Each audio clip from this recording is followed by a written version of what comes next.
پہلی محرم ہے۔ عیان ابن شبیب امام رضا کی خدمت میں آ گئے اور آ کے کہا مولا میں آپ کے جد کا پرسہ دینے آیا ہوں۔ عزادارو، یہ پہلی محرم ائمہ کے گھر میں فرش ازاں بچھ جاتا تھا۔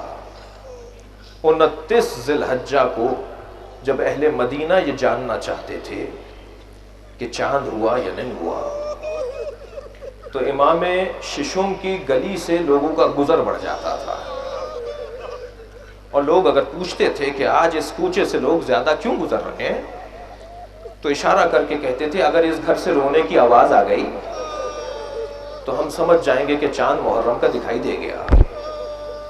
جیسے ہی چاند رات ہوتی تھی، ائمہ عصمت و طہارت اپنے گھر میں فرش ازاں بچھا دیتے تھے، کالے کپڑے پہنتے تھے، کالے پردے آویزاں کرتے تھے، اور شاعروں سے کہتے تھے کہ مرثیہ کہہ کر لاؤ۔ عیان ابن شبیب امام کا چاہنے والے ہیں، آ کر امام کی خدمت میں بیٹھے، کا مولا میں آپ کے جد کا پرسہ دینے آیا ہوں۔ امام فرمانے لگے اے شبیب، اے ابن شبیب، اگر تم چاہو کہ کسی پہ گریا کرو تو حسین پر ہی گریا کرنا، اس لیے کہ کوئی اور نہیں ہے کہ جس پہ رویا جائے۔ حسین قتیل ابرات ہیں، آنسوؤں کے مارے ہیں۔ یہ ایک ایسا نام ہے کہ جب آتا ہے زبان پر تو آنکھوں سے آنسو ٹپکنے لگتے ہیں۔ اے شبیب، میرے جد لقد حدثنی ابی عن ابی، روایت میرے امام رضا کی، فرماتے ہیں ابن شبیب میرے بابا نے ان کے بابا سے، اپنے بابا سے، اور انہوں نے اپنے جد سے نقل کیا ہے۔ اللہ اکبر، سنیں گے کیا جملہ امام رضا کا؟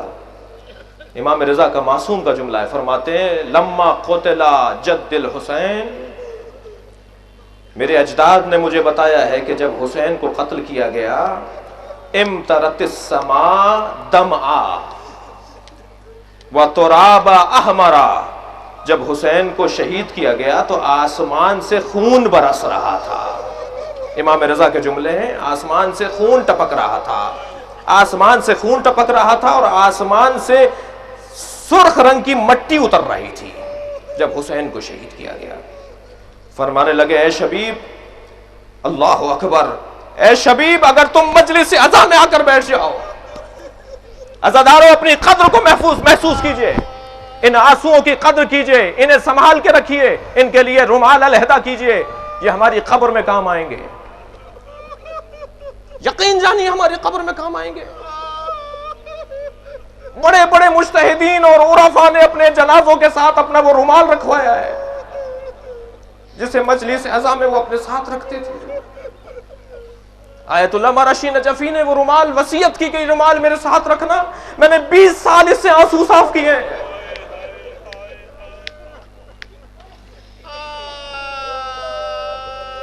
آیت اللہ خمینی 2 رومال رکھتے تھے اپنی جیبوں میں، ایک رومال آنسو صاف کرنے کے لیے، ایک آب بینی صاف کرنے کے لیے۔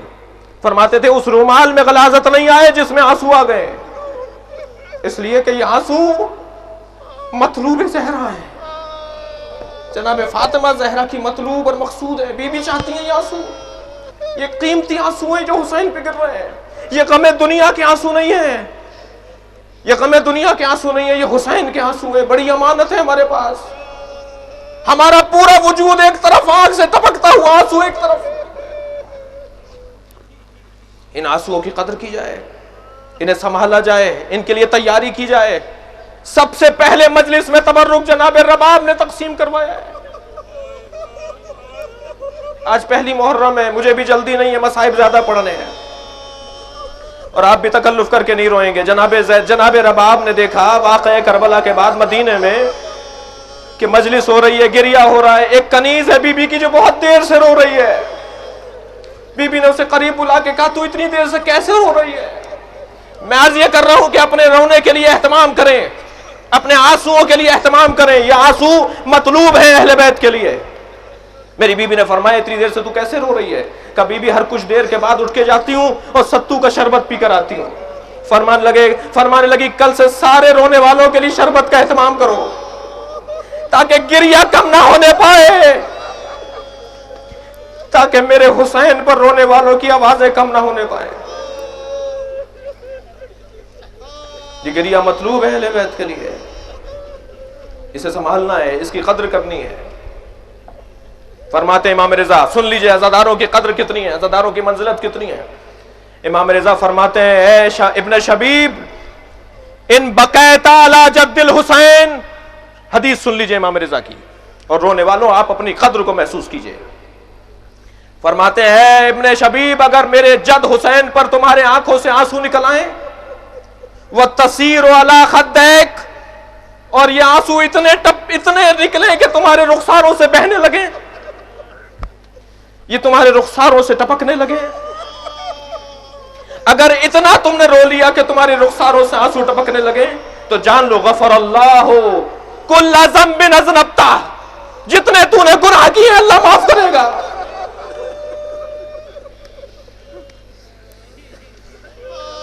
قلیلاً او کثیرا، اللہ اکبر فرما رہے ہیں وہ قلیل گناہ ہو یا کثیر گناہ ہو، کبیراً او صغیرا، وہ تیرے گناہ کبیرہ ہو یا تیرے گناہ صغیرہ ہو، میں معصوم امام گواہی دے رہا ہوں.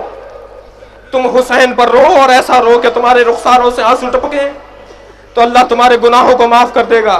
عزاداروں جو ہمارے ذہنوں، بعض ذہنوں میں، مجھے معاف کیجئے گا، ہمارے بعض ذہنوں میں بھی جو خلش ہے، جو بگاڑ ہے، جو غلط فہمی ہے کہ اس آنسو سے کیسے اللہ گناہ نے کبیرہ و صغیرہ معاف کرے گا. جس کا گناہ کیا ہے اس کا نمائندہ کہہ رہا ہے، اس کا نمائندہ کہہ رہا ہے کہ تمہارے آنکھوں سے اگر آنسو ٹپکے تو اللہ تمہارے گناہوں کو معاف کر دے گا. آیت اللہ وحید خراسانی ابھی زندہ ہیں، اللہ ان کو اور زندگی عطا کرے. ان کے درس خارج میں موجود تھا، انہوں نے ایک جملہ کہا، انہوں نے کہا سنو، اگر کوئی عزادار مجلس سے پہلے تمہیں پتا ہو کہ یہ گناہگار ہے، فلاں گناہ کیا ہے، اور وہ مجلس میں آ کر بیٹھ جائے اور مجلس میں رو کر باہر چلا جائے، تمہیں حق نہیں ہے کہ تم اسے ایسا ہی گناہگار سمجھو. خبردار، یہ فرش عزا عرش الہی سے جوڑنے کی جگہ ہے.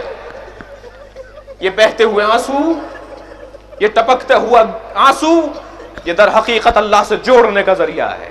اور جب انسان اللہ سے جڑ جاتا ہے، کیا معلوم یہ رونے والا کب کہے العف، کیا معلوم یہ حسین کا دامن پکڑے ہوئے کہتے یا اللہ کیا لاؤں تیرے پاس، میں تیرے پاس حسین کو لے کر آیا ہوں. اس سے زیادہ تو کوئی شفاعت کا ذریعہ میرے پاس نہیں تھا، اس سے زیادہ تو کوئی وسیلہ مضبوط نہیں ہے. یا اللہ میں تیرے پاس حسین کو وسیلہ بنا کر لایا ہوں. ہر وہ فرش عزا پر بیٹھنے والا گناہگار اس فرش عزا سے جب اٹھ کر جائے گا تو اس کے کبیرہ اور صغیرہ گناہ معاف ہوں گے. یہ امام رضا فرما رہے ہیں. کتنا کرم ہے حسین ابن علی کا، مایوسی سے نکال دیتے ہیں اپنے چاہنے والوں کو. خبردار، تم نے اگر کوئی کوتاہی کی ہے، آ جاؤ فرش عزا پر اور اس پر بیٹھ کر میرے غموں کو یاد کرو. بس عزاداروں، میں نے مجلس مکمل کی. آج پہلی محرم ہے، حسین مدینے سے کربلا کے رستے میں ہے. وہ حسین کہ جسے نبی بہت چاہتے تھے. دو جملے اور سن لیجئے، بس عبادت تمام کر رہا ہوں. وہ حسین جسے نبی بہت چاہتے تھے، وہ حسین ابن علی جن کو نبی کو جن سے بہت پیار تھا. کہتے ہیں نبی مکرم ایک جگہ سے گزر رہے ہیں، ایک گھر سے رونے کی آواز آئی جو حسین کے رونے سے مشابہ تھی. نبی نے بڑھ کر دروازہ بجا دیا. ایک بی بی باہر آئی، فرمانے لگے یہ کون رو رہا ہے؟ کہا اللہ کے پیغمبر یہ میرا بچہ ہے. فرمانے لگے میرے حسین سے اس کی آواز ملتی ہے، اسے خاموش کراؤ، اس کا رونا مجھے برداشت نہیں ہے. سرکار ایک جگہ سے گزر رہے ہیں، چند بچے کھیل رہے ہیں، اصحاب ساتھ ہیں. ایک مرتبہ آپ رک گئے، ایک بچے کو گود میں لیا، پیار کیا، زمین پر دوبارہ اتار دیا، آگے بڑھے. اصحاب نے پوچھا یا رسول اللہ یہ بچہ کس کا تھا؟ فرمان لگے مجھے اس سے غرض نہیں ہے، یہ بچہ کس کا تھا. کہا پھر آپ نے اس بچے کو پیار کیا؟ کہنے لگے یہ میرے حسین سے پیار کرتا ہے.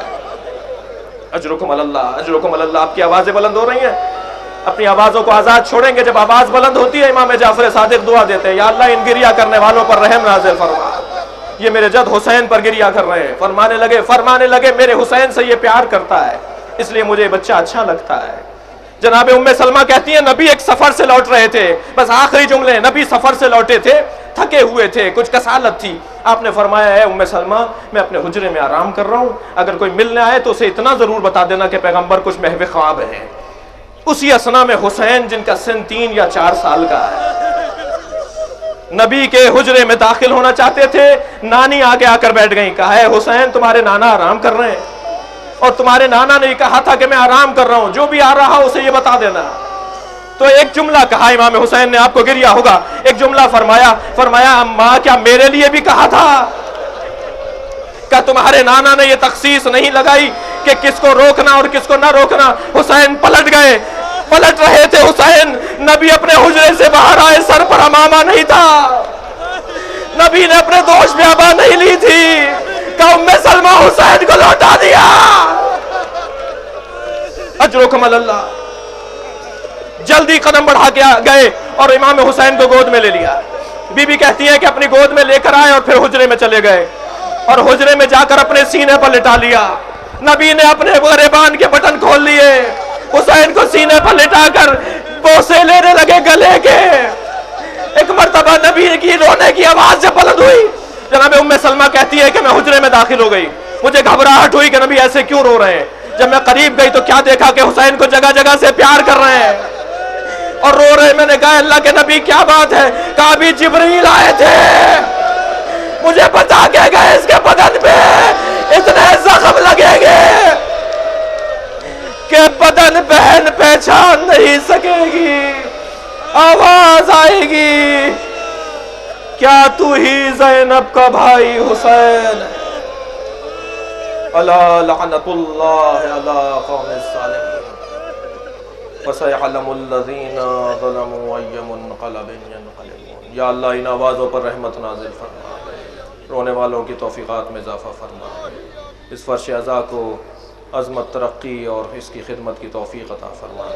پروردگارہ پورے ملک میں بالخصوص اور بالاخص کراچی میں امن و امان عطا فرما، امام زمانہ کے ظہور میں تعجیل فرما۔ ربنا آتنا فی الدنیا حسنۃ وفی الآخرۃ حسنۃ وقنا عذاب النار۔ اللہم